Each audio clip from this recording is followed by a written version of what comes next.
Ով խլեց Ռոնալդուի հերթական տիտղոսը Արաբիայում, կարողա Պորտուգալացին անիծվածը։ Շոտլանդիայում Սելտիկը սրտեր է կոտրում։ Մորինյոն գալիս է Ռեալ վերականգնման աշխատանքների, կկարողանա Ֆլորենտինոյի քանդածը սարքել։ Նեյմարը վերադառնում է Բրազիլիայի հավաքական, միթե այս անգամ կստացվի։ Երևանի նուան ներկայացրեց իր շքեղ, նորագույն, հզոր բազան։ Եվ իհարկե շաբաթվա թիմով ներկայացնում ենք լավագույն խաղերն ու ինտրիգները։ Ձեզ մնում է միայն ինտրիգ չպահել, դնել լայք այս վիդեոին, բաժանորդագրվել ու վայելել այս երկար վիդեոն։ Մեր շաբաթվա թիմում այս անգամ դարպասը վստահում ենք Մատվեյ Սաֆոնովին։ Պարի Սեն Ժերմենը միայն նախավերջին տուրում կարողացավ ապահովել Ֆրանսիայի չեմպիոնի իր տիտղոսը անմիջական մրցակցին Լանսին հաղթելով 2-0 հաշվով։ Այս հաղթանակը շատ դժվարությամբ տրվեց փարիզեցիներին ու կարելի է ասել ռուս դարպասապահը միայնակ հաղթեց խաղը։ Սպերցյանի նախկին խաղանկերը 8 մաքուր սեյվի հեղինակ է դարձել ամենատարբեր ճաշակի ու որակի։ Ֆանտաստիկ քիփեր, որը ասեց ու արեց։ Անցնենք պաշտպանությանը, որի աջ եզրը վստահում ենք Վիկտոր Չուստին։ Էլչե Խետաֆե խաղում տանտերերը կարողացան նվազագույն 1-0 հաշվով հաղթանակ տանել եւ դուրս գալ վտանգավոր գոտուց։ Այս հաղթանակի գործում Վիկտորը շատ մեծ դերակատարում ունեցավ, նա խփեց խաղի միակ եւ հաղթական գոլը, այն իսկապես շքեղ ստացվեց։ Բացի այդ, նրա կտրող փոխանցումները պաշտպանությունից շատ գնահատելի են մերօրյա ֆուտբոլում։ Պաշտպանության կենտրոնից կխաղա Մատիաս Գինտերը։ 32-ամյա գերմանացին Ֆրայբուրգ Լայպցիգ խաղում շատ նշանակալի դեր ունեցավ իր թիմի հաղթանակի գործում։ Նախ նրա գլխի հարվածից հետո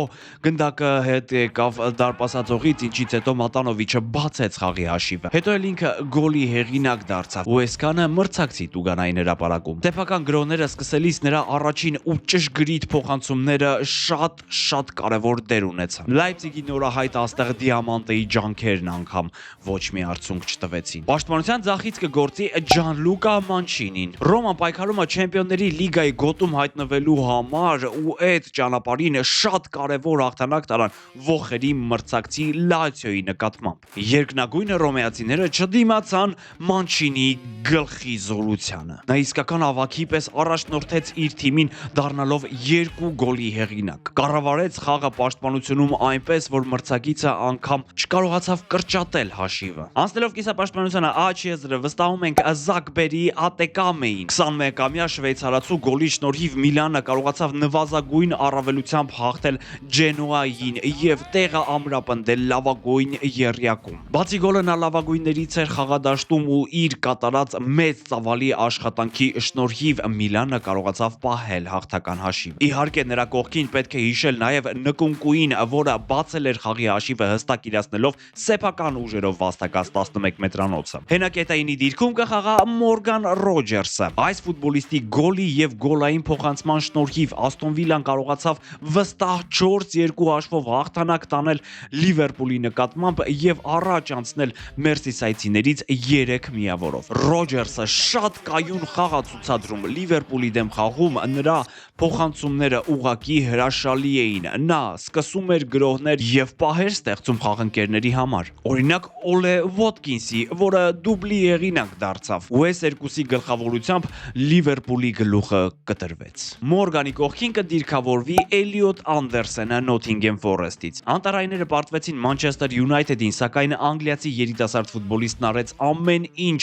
որ խաղը փրկի։ Իր թիմի 2 գոլերի վերջին փոխանցման հեղինակն էր, 3 հաջողված անցում է կատարել։ Շատ մեծ ծավալի աշխատանքով, բայց ափսոս նրա խաղընկերները նույն արդյունավետությունը չկարողացան ցուցադրել։ Արդյունքում պարտվեցին, իսկ Մանչեսթեր Յունայթեդը ամրապնդվեց եռյակում վերջնականապես։ Ձախից կլինի Ֆիլ Ֆոդենը։ Անգլիացին կարծես վերադարձրել էր այն լավագույն Ֆոդենին։ Այդ պատճառով մեր թիմում նրա դիրքը ձախ եզրում շատ պայմանական է, որովհետև նրան տալիս ենք ազատություն, որպեսզի կարողանա գոլային փոխանցումներ անել ու պրեսինգի ենթարկել խաղացողներին, իսկ Սեմենյոին կատարած նրա կրունկով փոխանցումը ուղղակի անբացատրելի է, թե ինչպես նա զգաց ու կատարեց դա։ Հարձակման ձախից այս անգամ կլինի Կայ Հավերցը։ Արսենալի չեմպիոնությունը գնալով ավելի իրական է դառնում։ Նախավերջին տուրում նրանք 1-0 հաշվով կարողացան հաղթել Բյորլիին։ Միակ գոլը խփեց հենց Կայը։ Նա անկյունայինի խաղարկումից հետո անկյունայինի ամենաբարձր ցատկեց եւ գրավեց դարպասը։ Չնայած ձանձրալի խաղին, Արսենալը կարծես հասնում է բաղձալի տիտղոսին։ Հարձակման աջ եզրից այս անգամ կգործի Ռաֆինյան։ Բրազիլացի հարձակվողը վնասվածքից վերադառնալուց հետո շատ լավ տեսք ուներ, կարծես ցավի նշույլ անգամ չի եղել Բետիսի հետ խաղում, նա ուղղակի վարում ու ցանում էր։ Խփեց 2 գոլ, Տուգանայինը իրացնելիս շատ հնարամիտ գտնվեց ու խաբեց մրցակցի դարպասապահին։ Բարսելոնան այս մրցաշրջանում շատ մոտ է հատելու 100 գոլի սահմանը, որը վերջին անգամ եղել է 15-16 մրցաշրջանին։ Ինչ եք կարծում, Ռաֆինյան էլի կխփի? Հարձակման կենտրոնում կգործի Էնցո Լեֆինը Սանդերլենդից։ Անգլիական այս համեստ ակումբը բոլորի համար անակնկալ եվրագավաթների պայքար է մղում։ Առաջնության նախավերջին տուրում նրանք կարողացան հաղթել Էվերթոնին, չնայած պարտվում էին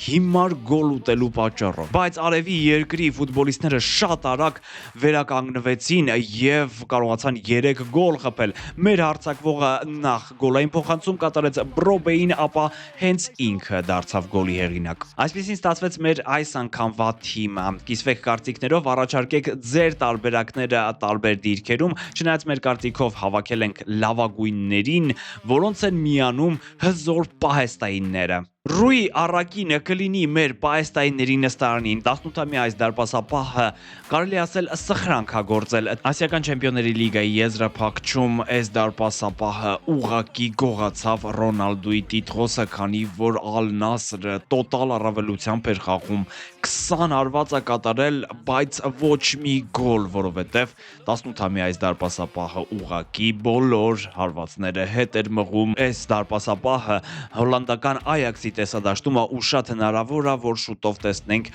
եվրոպական որևէ թիմում։ Գուցե հենց Այաքսում։ Սկոտ Մակտոմինեյը մեր լավագույն պահեստայիններից կլինի, նա հերթական շքեղ հանդիպումն անցկացրեց Նապոլիի մարզաշապիկով։ Նեապոլցիները վստահ հաղթանակ տարան հետնապահ Պիզայի նկատմամբ 3-0 հաշվով։ Նորվեգացին գոլի հեղինակ դարձավ եւ ինչպես միշտ շատ լավ էր կառավարում թիմի խաղ։ Չեն կարող չանդրադառնալ Վինիսիուս Ջունիորին, որը Սևիլիայի դեմ խաղում կատարեց 1 հարված եւ գոլի հեղինակ դարձավ ու Ռեալը հաղթեց։ Հաշվի առնելով ակումբի շուրջ տեղի ունեցող իրադարձությունները, սա կարելի է սխրանք համարել։ Իսկ հիմա ժամանակն է ծանոթանալ առաջիկա խաղերին, որոնք շատ են ու որոշիչ։ Մայիսի 19-ին Տոտենհեմը կընդունի Չելսիին, մայիսի 20-ին կկայանա Եվրոպա լիգայի եզրափակիչը Ֆրայբուրգի ու Ասթոն Վիլայի միջև։ Իսպանական Լա լիգայում տեղը պահելու համար կատաղի պայքար է գնալու։ Հետաքրքիր խաղեր են սպասվում Բետիսի ու Լևանտեի, Ժիրոնայի եւ Էլչեի միջև։ Մայիսի 24-ին Անգլիայի անորոշ Պրեմիեր լիգայում Արսենալը հյուր կգնա Քրիստալ Փալեսին, Մանչեսթեր Սիթին կընդունի Ասթոն Վիլային, Լիվերպուլը կընդունի Բրենթֆորդին ու չհաղթելու դեպքում գուցե զրկվի Չեմպիոնների լիգայից։ Տոտենհեմն էլ Էվերտոնի դեմ խաղում կփորձի մնալ Պրեմիեր լիգայում։ Իտալիայում չեմպիոնը պարզ է, բայց Չեմպիոնների լիգայում տեղ գտնելու համար թիմերն ուղղակի քրքրում են իրար։ Ռոման հյուր կգնա Վերոնային, Կոմոն Կրեմոնեզեին, Յուվենտուսը Տորինոյին, Միլանը կընդունի Կալեարիին, իսկ Նապոլին Ուդինեզեին։ Պեպ Գուարդիոլան մրցաշրջանի ավարտին կհեռանա Մանչեսթեր Սիթիից։ Իսպանացի մասնագետը ուղղակի մի ամբողջ պատմություն է թողնում իր հետևից, դա չնկատել ուղղակի անհնար է։ Կա կարծիք, որ ասում են այդպիսի ֆուտբոլիստներով ով էլ լիներ կհասներ նման հաջողությունների, բայց դա շատ թյուր է իմ կարծիքով, որովհետև մեծ էգոներին պետք է կարողանալ կառավարել ու Պեպը ամենաիսկական մենեջերներից է։ Բրավո Պեպ, ռեսպեկտ։ Հույզերի հերթական պորտկումն է գրանցվել ֆուտբոլում, այս անգամ Ֆրանսիայում։ Լիգա 1-ի Նանտ Թուլուզ խաղը կիսատ է մնացել, քանի որ դաշտի տերերի ֆաները մասսայաբար ներխուժել են դաշտ։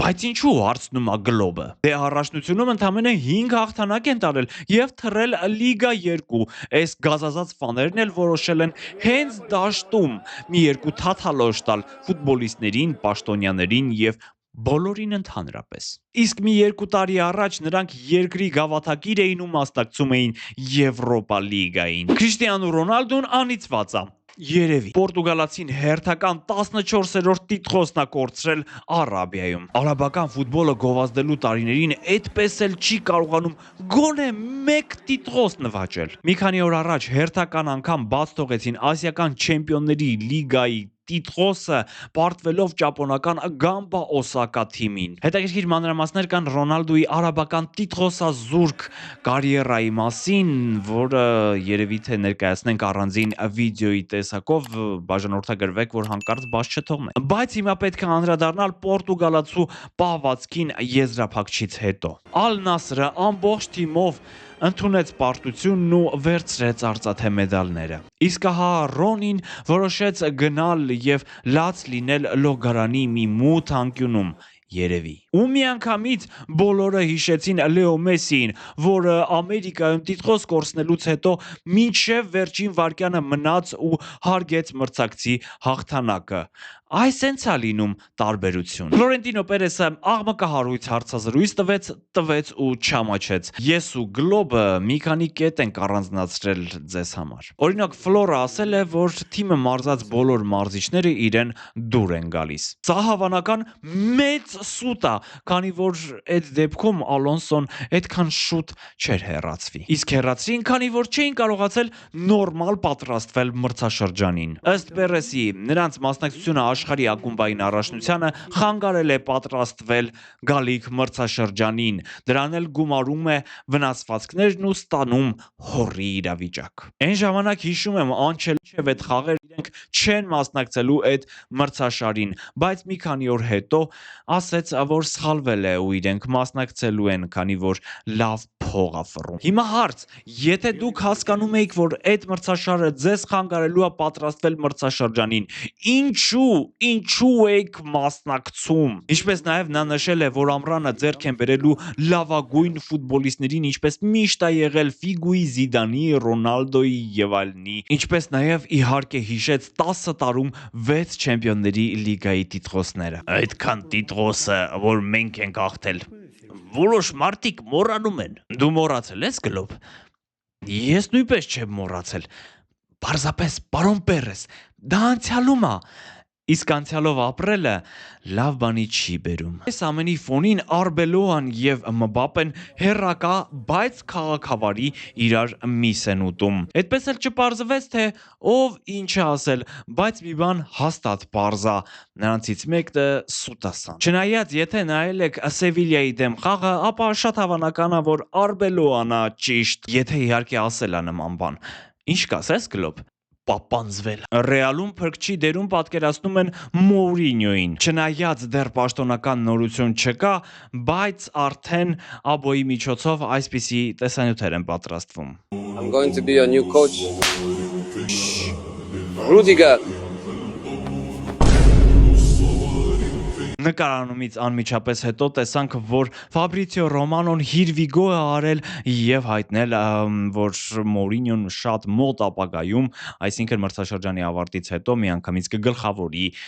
արքայական ակումբը։ Այս մասով ձեր կարծիքը նույնպես շատ հետաքրքիր է մեզ։ Մենք կարծում ենք, որ շատ բաներ իհարկե կուղվեն, բայց փայլուն արդյունքներ չեն լինի։ Երևանի Նոան երկար սպասված բազայի շնորհանդեսը կազմակերպեց եւ ցույց տվեց շքեղության գագաթնակետը։ Հուսանք, որ սա վիրուսային կլինի ու մնացած ակումբները նույնպես կհետևեն այս լավ օրինակին։ Նեյմարը հասավ իր ուզածին, Մուրազը կատարվեց։ Նա հրավիրվել է Բրազիլիայի հավաքական Սանտոսում նրա ելույթները եւ վերջին այն շատ խնդրահարույց իրավիճակը փոխարինման հետ երևի թե Կարլո Անչելոտիին համոզեցին։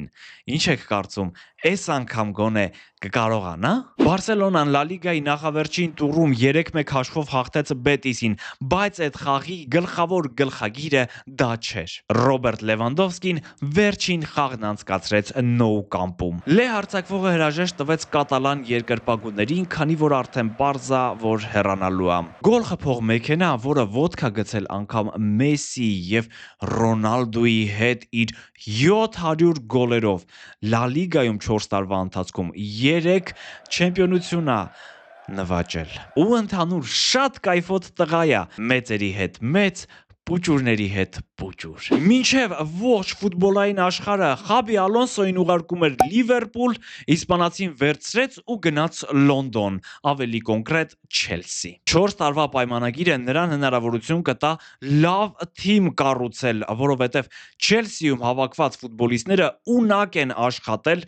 Խաբի Ալոնսոյի ձեռքի տակ։ Վերջին տարիներին լոնդոնյան ակումբի ղեկավարության ամենախելամիտ որոշումը, ես կարծում եմ, պետք է սպասել Չելսիին հզոր ուժով, բայց ոչ միանգամից։ Շոտլանդական ֆուտբոլի կրքերը հայտնի են բոլորիս, հատկապես Սելտիկի եւ Ռեյնջերսի միջև։ Այս ակումբների միջև նրանց ֆանների թե ինչքան պատերազմներ են եղել, հաշվել ուղակի շատ բարդ է։ Բայց այս անգամ հակամարտությունը այլ թիմի հետ էր։ Սելտիկը կոտրեց սրտիկներին։ Շոտլանդական Hearts-ը փոխարինել էր այս սեզոն Rangers-ին ու չեմպիոնական պայքար էր մղում Celtic-ի հետ։ Hearts of Midleton կամ Middleton-ի սիրտը։ Այսպես է կոչվում այս թիմը, որը չեմպիոնական պայքար էր մղում Celtic-ի հետ մինչև վերջին տուրը,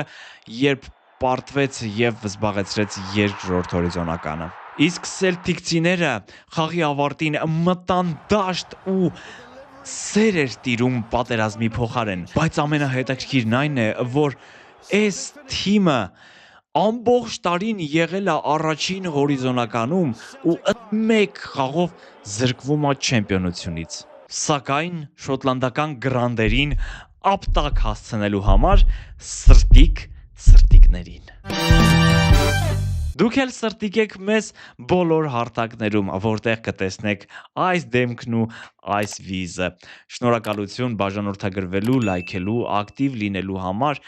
Մենք մի փոքր ակտիվ չէինք վերջին շրջանում, բայց ապագան շատ խոստումնալից է։